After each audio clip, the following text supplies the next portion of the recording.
안녕하세요. 말도 안 되는 이유로 시작한 다툼으로 결국 결혼 1년 만에 이혼까지 하게 된 제 이야기를 들려드리려고 왔어요. 저는 올해로 20대 후반이고 남편은 30대 초반으로 궁합도 안 본다는 4살 차이예요. 물론 그걸 믿고 결혼한 건 아니지만요. 정말이지 주변 언니들이 그래도 결혼 전에 어디 유명한 데 가서 사주라도 보라고 했을 때 귀담아 들었어야 했는데 남편이란 사람만 놓고 본다면 절대 나쁜 사람은 아니에요. 만약 그랬다면 제가 결혼은커녕 연애도 하지 않았을 거고요. 다만 연애하는 동안 제가 남편에 대해서 알아차리지 못했던 게 하나 있었어요. 그건 바로 시부모님, 그중에서도 특히나 어머님을 향한 남편의 효심이었지요. 자식이 부모한테 효도하는 건 너무나 당연한 일이에요. 저도 저희 아버지한테 잘해드리고 싶은 마음이 굴뚝 같으니까요.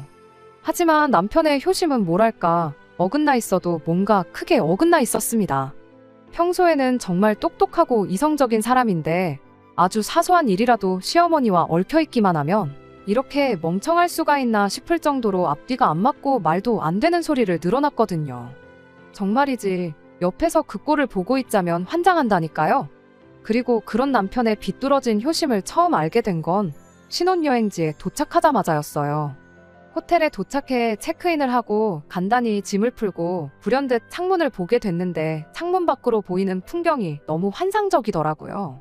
그래서 남편한테도 이리 와서 창밖 좀 보라고, 너무 예쁘다니까.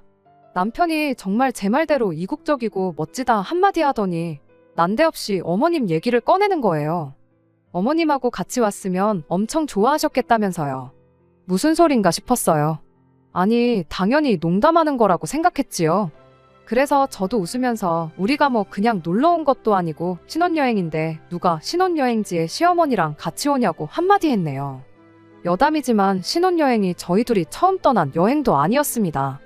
결혼 이야기가 조금씩 오간 이후부터는 해외는 아니었어도 1박 2일, 2박 3일 숙소 잡고 국내 여기저기로 열심히 다녔으니까요. 그리고 그때마다 아무리 여행지가 좋고 대단했어도 그냥 연신 감탄하고 즐길 뿐이었지 어머님을 모시고 왔으면 좋았겠다 그런 얘기는 입도 뻥끗 한 적 없어요. 그렇다고 남편이 어머님을 모시고 어딜 다녀왔다는 걸 들어본 적도 없었고요. 아무튼 그래서 저는 당연히 남편이 농담을 하는 거라 생각했고 그래서 그렇게 받아쳤던 건데 남편이 아주 정색을 하면서 그동안 어머님이 자기 뒷바라지 하시느라 얼마나 고생을 하셨는지 더더러 알기나 하냐입니다. 여행 같은 건 꿈도 못 꾸셨다면서요. 그러면서 저더러 저는 친정아버지 모시고 이런데 한번 와야겠다는 생각이 안 드냐. 자식이 돼서는 좋은 데 가고 좋은 거 먹고 하면 당연히 부모 생각이 나는 게 정상이다 그러는데 기가 막혔죠. 그리고 남편 말이 틀렸다는 건 아니에요. 사실 친정어머니가 일찍 돌아가시는 바람에 이후로 친정아버지가 혼자서 저랑 제 동생을 키우느라 고생을 많이 하셨거든요. 할머니의 도움을 받으시긴 했지만 생각해보면 친정아버지도 한참 떼셨는데 저희 때문에 재혼도 안 하셨고요. 그러니 저도 남편 말대로 좋은 데 가면 아버지 생각나고 좋은 거 먹다 보면 아버지는 이런 음식을 드셔본 적은 있으신가 하는 생각도 들어요. 하지만 그렇다고 해도 사실 마음만큼 다 해드리면서 사는 게 쉬운 일은 아니잖아요. 그런데 남편이 갑자기 뭐 부모 생각을 하니 안 하니 해가면서 그것도 신혼여행지에 도착하자마자 어머님이 고생을 하셨네 어쩌네 하는 게 솔직히 듣기 껄끄럽고 황당하고 불편했네요. 그리고 이때부터였어요. 남편은 신혼여행 내내 어디를 가든 뭘 먹든 좋다 좋다 하면서 어머님 얘기를 이어갔거든요. 심지어 한 번은 밥 먹다 말고 이거 어떻게 한국에 가져갈 방법이 없나? 어머님 한번 드셔보시게 해드리고 싶다 그러는데 하도 어머님 타령을 해댔어서 그런지 농담으로도 안 들리고 일부러 내 신경을 긁으려고 저러나 싶을 만큼 듣기 짜증났지요. 하지만 연애할 때도 말다툼한 횟수를 세자면 손에 꼽을 정도인데 신혼여행지에서 싸우긴 싫었습니다. 그래서 대충 그래 해가며 맞장구는 쳐줬지만 나중엔 정말 왜 저러나 싶은 게 꼴도 보기 싫었어요. 그러다 어느덧 신혼여행 마지막 날이었습니다. 앞서 며칠 동안은 관광지만 돌아다니느라 바빴기에 어떻게 보면 쇼핑을 할 수 있는 마지막 기회였거든요. 사람들이 말하길 같은 물건이어도 한국보다 싸게 파는 게 많다길래 소위 득템할 생각에 얼마나 들떴는지 몰라요. 다만 남편은 원래도 쇼핑을 좋아하는 사람은 아니다 보니 눈치 아닌 눈치가 좀 보였는데 그건 그냥 제 기우에 불과했습니다. 쇼핑몰에 도착하자마자 남편도 여기저기 돌아다니면서 뭘 그렇게 찾아대는지 정신이 없었거든요. 그리고 전 그런 남편의 태도가 의아스럽기도 하고 한편으론 혹시 저한테 뭐라도 사주려고 저러나 싶어서 괜히 기분이 좋았는데 그건 완전한 제 착각이었습니다. 남편은 오로지 어머님 드릴 선물을 고르느라 혈안이 되어 있던 거였죠. 신혼여행 내내 남편이 주구장창 어머님 타령을 해대기도 했고 그러니 그런 남편의 태도를 아예 이해 못할 것도 아니었어요. 저도 아버지 선물로 셔츠랑 벨트 정도는 사갈 생각이기도 했고요. 하지만 남편이 어머님 선물로 어떻겠냐며 저를 이끌고 명품 매장에 들어섰을 땐 정말 이 인간이 미쳤나 싶었습니다. 무려 4,500불짜리와 3,000불짜리 가방을 골라뒀었으니까요. 사람이 기가 막히면 말이 안 나온다고 하잖아요. 제가 딱 그랬어요. 그래서 황당하단 표정으로 남편을 쳐다봤는데 남편은 그런 제 표정을 어떻게 해석한 건지 기왕 사드리는 거 역시 비싼 게 더 좋겠지 그러는 거예요. 그리고는 급하게 점원을 찾는데 저희가 신혼여행을 갔을 때 환율이 보통이 아니었어요. 그 가방값을 한국 돈으로 환산하면 남편 2달치 월급에 육박했으니까요. 그렇다고 저희가 돈이 넘쳐나는 상황이었냐 하면 전혀 아니었습니다. 이미 대출도 있었고 그걸로 꽤나 골머리를 썩고 있었죠. 하지만 사람들만은 쇼핑몰에서 비싼 햇산에 해가며 말다툼하긴 싫고 그러다 문득 어디선가 봤던 게 생각이 났어요. 상대가 얼토당토하는 짓을 할 때는 거울 치료가 효과가 직방이라고요. 그래서 저도 남편이 지금 얼마나 말도 안 되는 소리를 하는지 느끼게 해줘야겠다 싶어서 남편을 데리고 명품 시계 매장에 갔어요. 그리고 제가 착각했던 것처럼 남편도 눈이 반짝반짝한 게 제가 자기 뭐라도 사주려고 들어왔다고 생각하는 눈치대요. 그래서 하나 골라보라고 했더니 어머님 가방만큼이나 비싼 걸 딱 집는 거예요.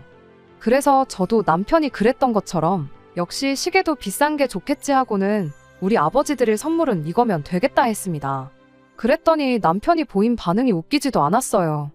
닭튀기는 장인어른이 이렇게 비싼 시계가 뭐가 필요하냐면서 정색을 해댔으니까요. 그리고는 자기가 벌써 저희 아버지 드릴 선물을 사뒀다면서 주머니에서 열쇠고리를 꺼내는데 정말 이때는 사람들이고 뭐고 그냥 뺨 한 대 시원하게 날리고 싶은 심정이었죠.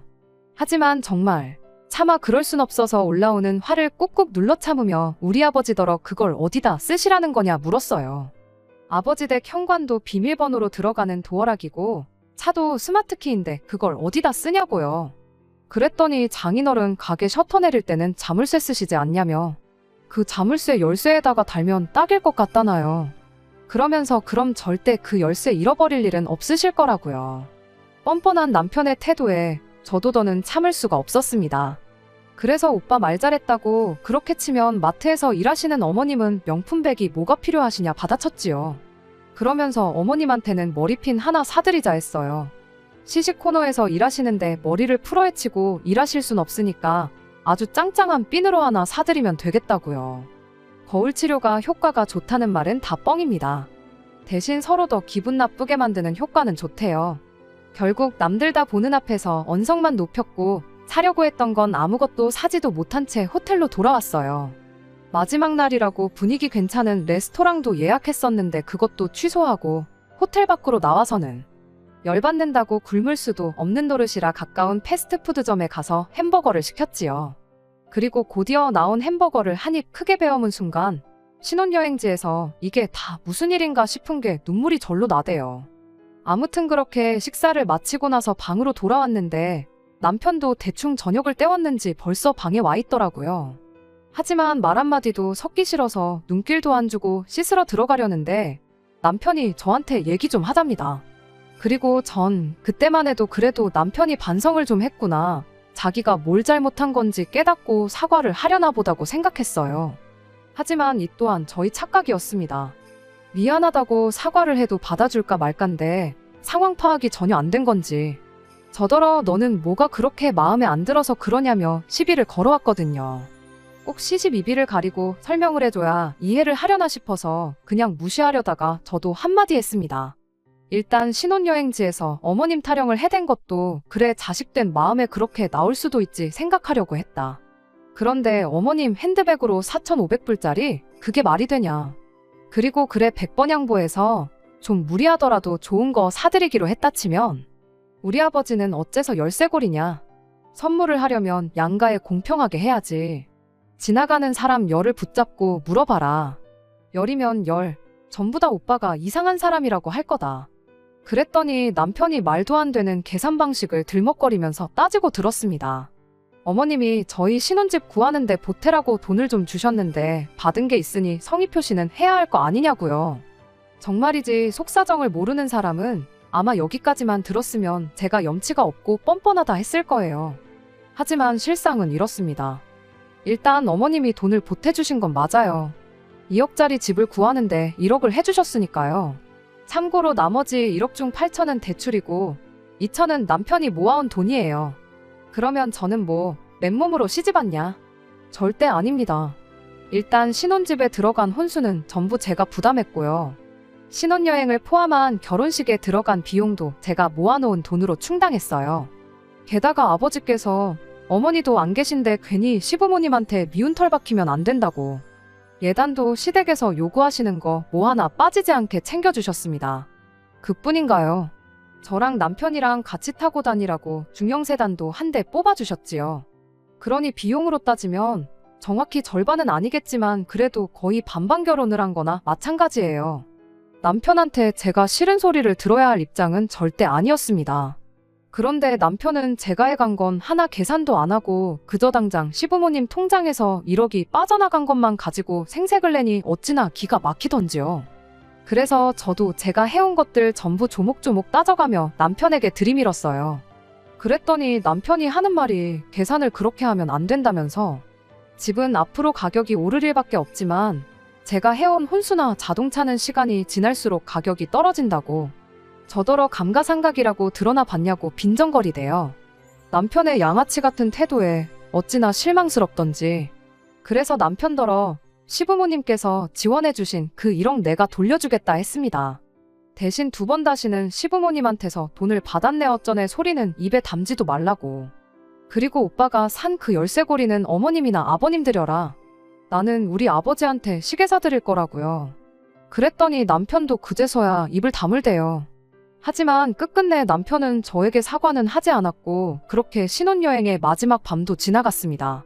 그리고 밤새 저는 결혼식을 올린 지 얼마나 되었다고 이런 일을 내가 겪어야 하나 싶은 게 내가 결혼을 잘못한 건 아닌가 하는 생각만 들었죠. 그리고 그렇게 뜬 눈으로 밤을 지새웠는데 아침이 밝아오자 남편이 저한테 사과를 해왔습니다.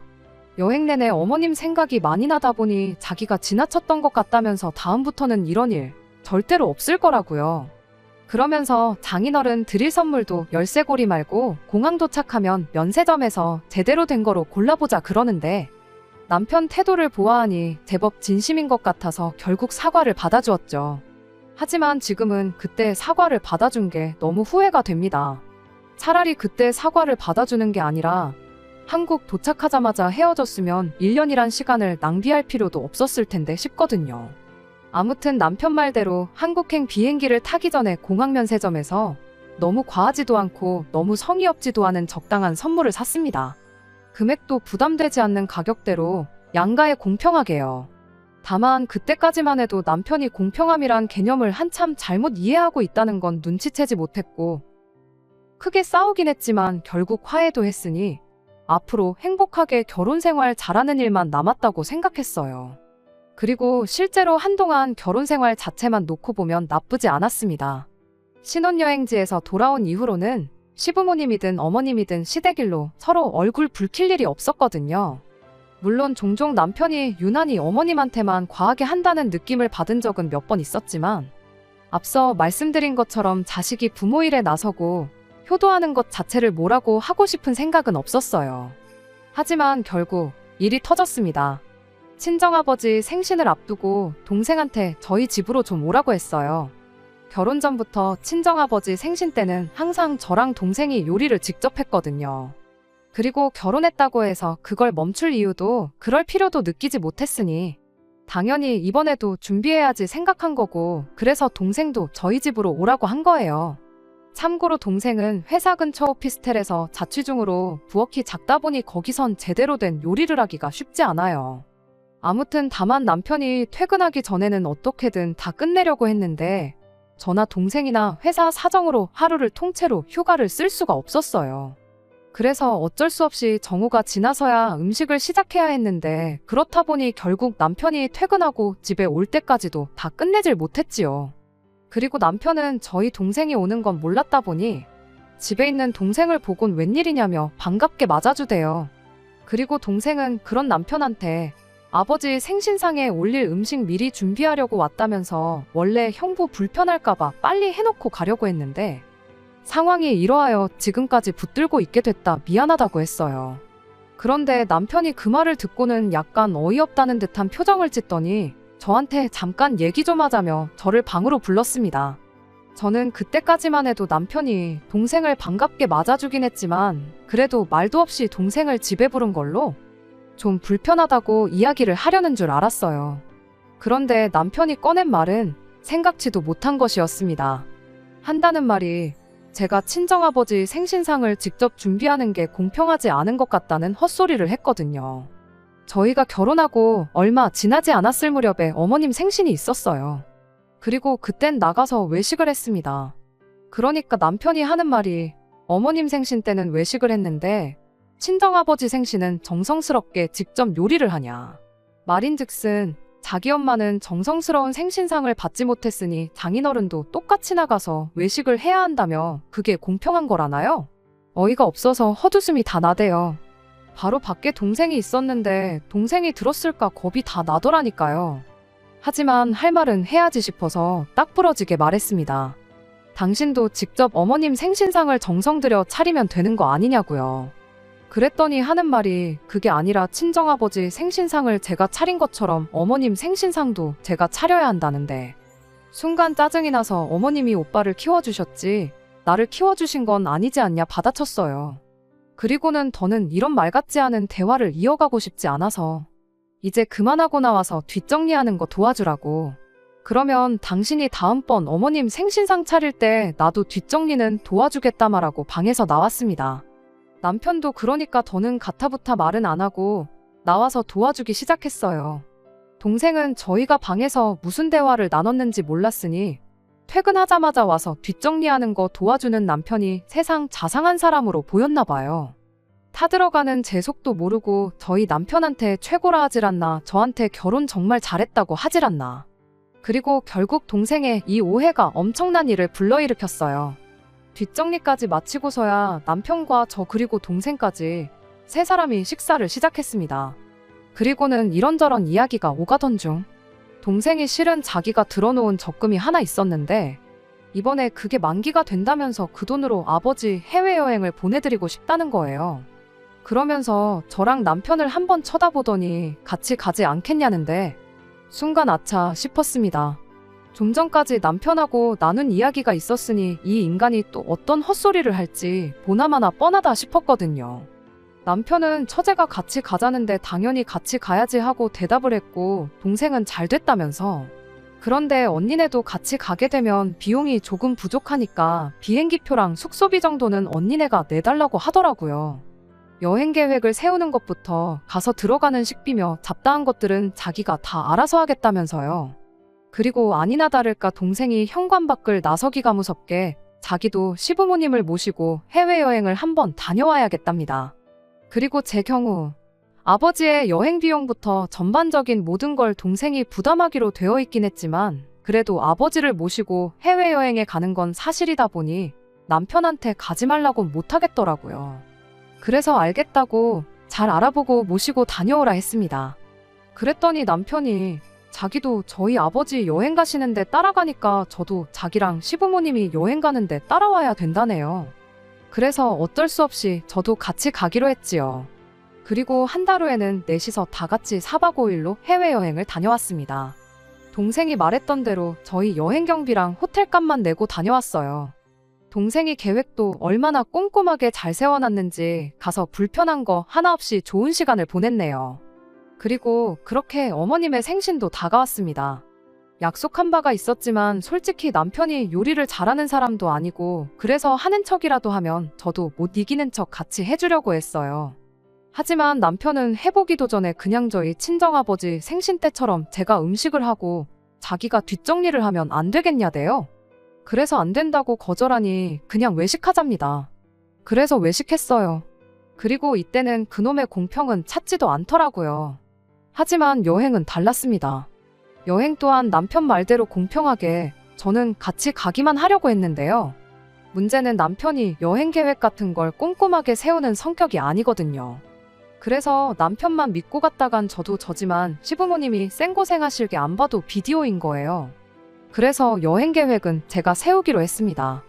그런데 계획을 세우려고 보니 예산 자체가 턱없이 부족했어요. 저희 동생이야 처음부터 친정아버지 해외여행을 염두에 두고 돈을 모아왔기에 예산이 넉넉했지만 시부모님을 모시고 가는 건 순전히 남편이 멋대로 정했던 거라 예산이 넉넉지 못했던 거죠. 그래서 여행지는 가까운 일본으로 정했습니다. 가까워서 비행기표도 저렴하게 구할 수 있었고 엔저다 보니 약간의 쇼핑도 할 수 있겠다 싶었거든요.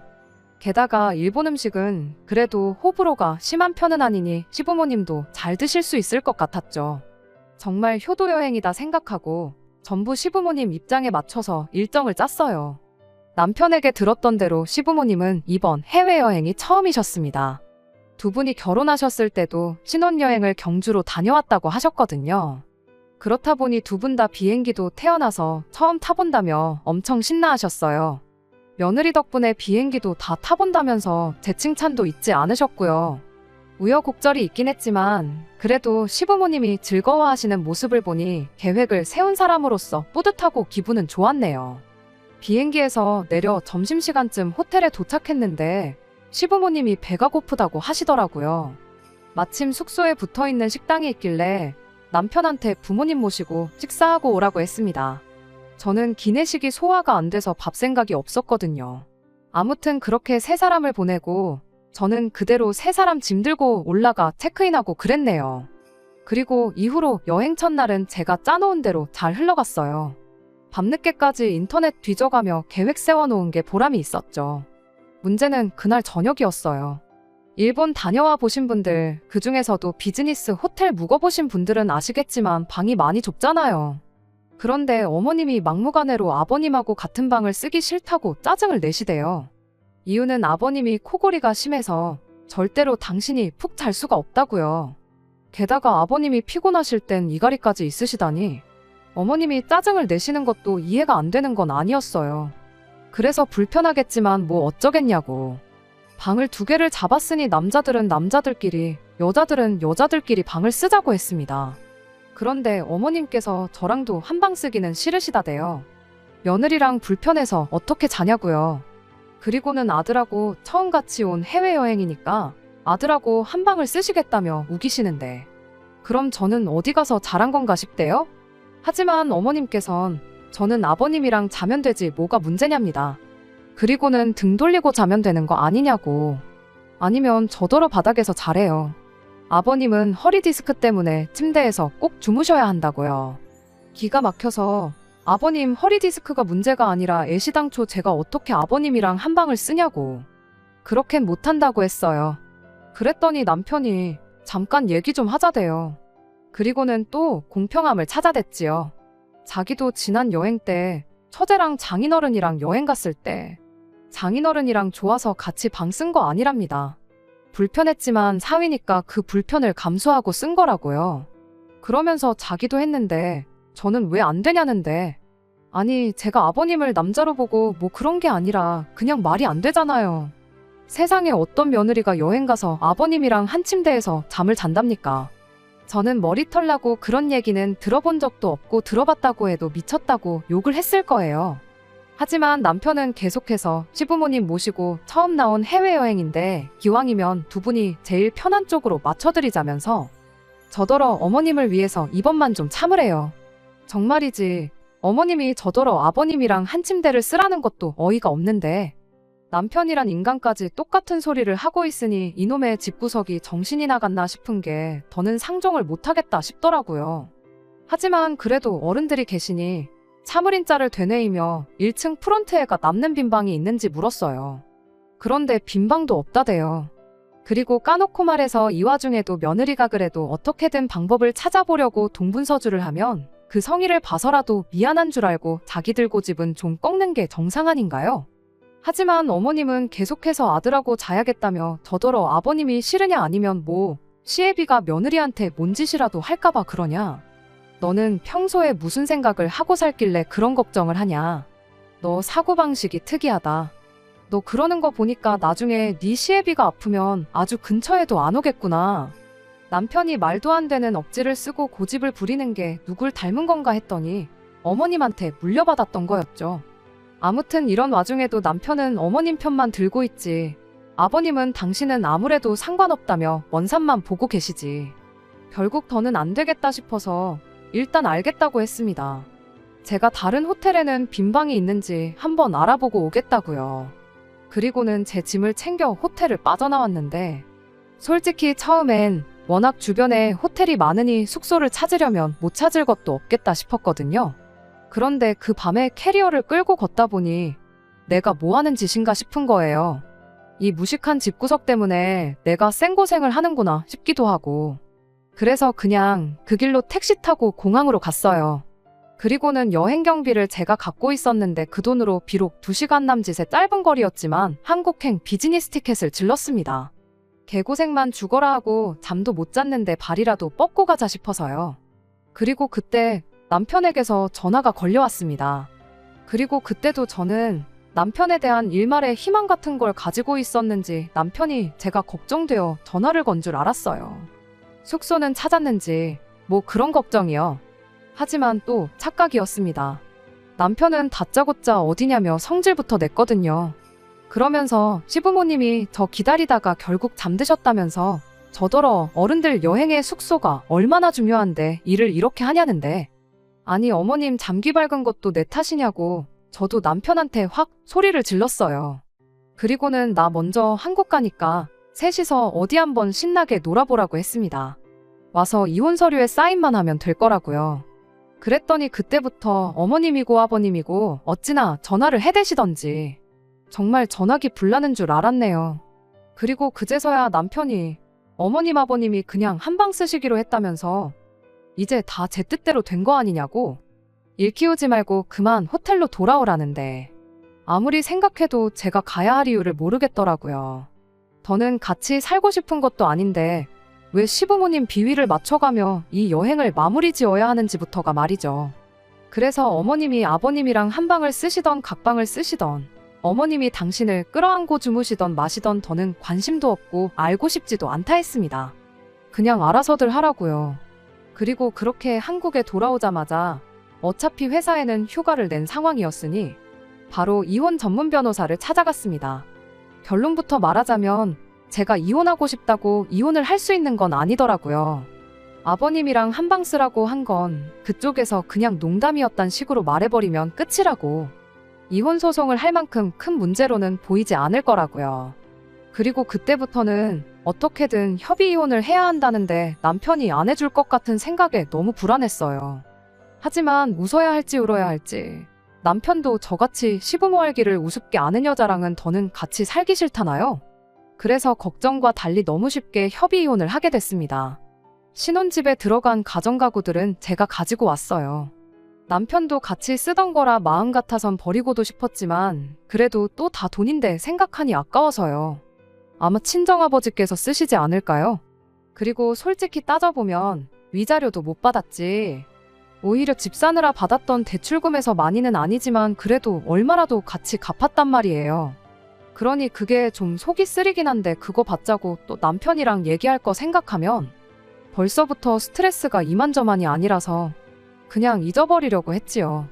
그런데 오늘 이혼 숙려 기간까지 다 끝난 마당에 남편이 연락을 해와서는 자기가 너무 성급했던 것 같답니다.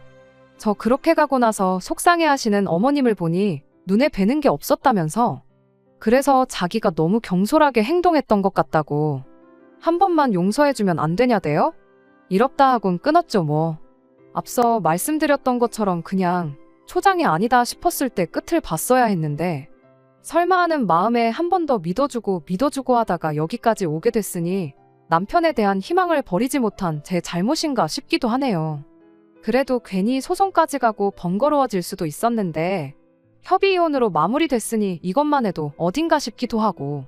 아무튼 이제 다 끝난 일이니까 오늘을 끝으로 더는 곱씹어보지도 않으려고요. 아직도 여전히 저를 응원해주는 친정아버지와 동생 그리고 주변 사람들을 생각해서라도 보란듯이 더 잘 살아갈 겁니다. 끝까지 들어주셔서 감사합니다. 오늘의 사연은 여기까지입니다. 구독과 좋아요, 알람 설정 부탁드리고 더 좋은 사연으로 다시 찾아뵙겠습니다. 감사합니다.